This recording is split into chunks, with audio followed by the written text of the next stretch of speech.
Okay, so distance control.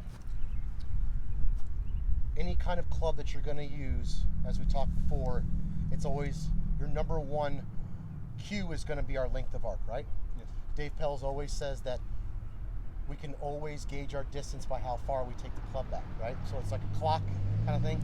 That's definitely so with wedges, any kind of finesse shot, anything from like 10 to 50, but that also can go for mid irons too. So I'm gonna do the same thing with a 7 iron, okay? So let me demonstrate a couple shots for you, Okay. and then I'll let you give it a whirl, okay? Yeah. Okay, so That'll work. So the situation comes up where I'm in between clubs. Say I'm in between clubs, but I feel like if I tone this one down, that's going to be more accurate than, say, trying to gut the other club and trying to overswing, okay? Okay. So anytime I want to kind of tone it down just a little bit, I definitely go back to my cue. So even though it's a 7 iron, it's not going to be like a wedge. I can't bring it any less than this, right? Because I'm still hitting it 160 yards or whatever I got to hit it, right? All right. So I try to maybe bring it right about here. Just try to pick one time, right? Okay. So I'm thinking, let's go. See that red one to the left, the second one from the left? Uh-huh. What do you think that is? Probably like 125. Probably plays like Okay. about 100. One another thing that I like to do, gripping down on the golf club. Okay. Every inch that you get down there, it takes away distance. Right. So if you're not comfortable enough with the backswing, which obviously takes a lot of technique, but since you're an experienced player, it'll come natural to you with more practice. You can always do what they do in baseball and grip down, which will lessen the power of it. Okay? Right. So I'm gonna get lined. I'm gonna get set up. I'm probably gonna grip about halfway down, almost all the way down the club. And I'm gonna probably bring it maybe there.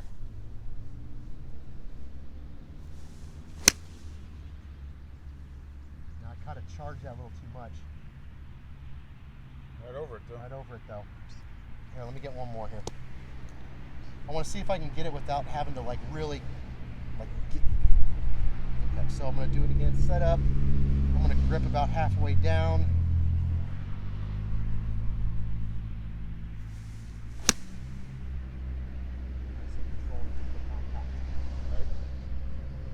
I'm also a big proponent of, like how we are in the bunker.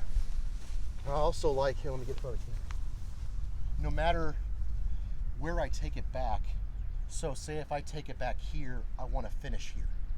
Okay. See what I'm saying? Mm-hmm. So if my swing is here, I probably want to finish there.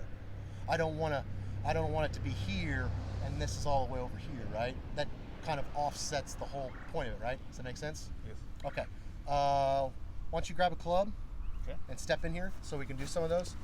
Whichever one you want to do the most, like if you want to do the mid iron first, or we can just kind of go to wedge work, that's okay too. Or something in between it if you want to. Wedge at work. Yeah, that's cool. That's great. Thank you. Sandwich. That's great.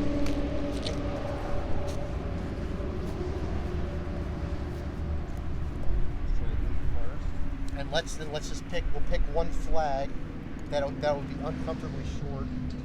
Or that red one on the left, okay. And like once again, so here, see how we'll put it up next to you, right? Just try to keep them kind of. Whenever you take it back, just let that be your finish. I like that. Mm-hmm. Ready? You got a little grip down action there on me? Yeah, nice. There you go. Good.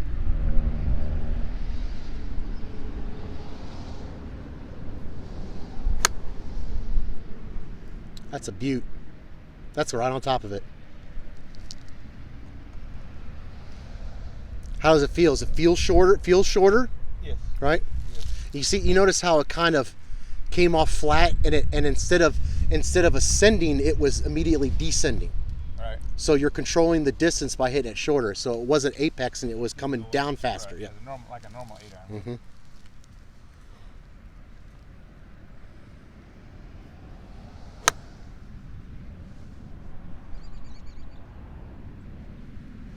Okay. Just a little thin, but the distance wasn't too far off. You probably just would have lost some spin or something. Right. You know what I'm saying?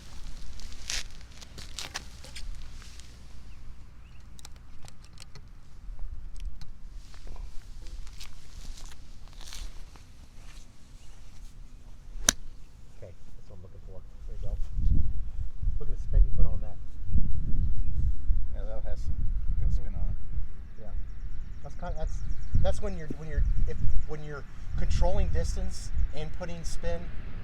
That's when you're doing it. That's when you're doing it. Let's go. How about 2 more with that, and then we'll save the 4 for the. We'll save that for the wedges. Sound good? Sure. Cool. Yeah, a little more, maybe shorten it a little more. We're still flying it over, darn it, quite a bit. It's really only. Well, you can't gauge it because it's so downhill too. Plays about 100 yards. It's about. Yeah. Okay, there we go. And to cut those, because I think that's probably normal. Yeah, it's. I mean, well, you're not gonna. You're not getting through it, so. Well, we're like what? The slope is an extra 20 yards plus straight downwind as usual.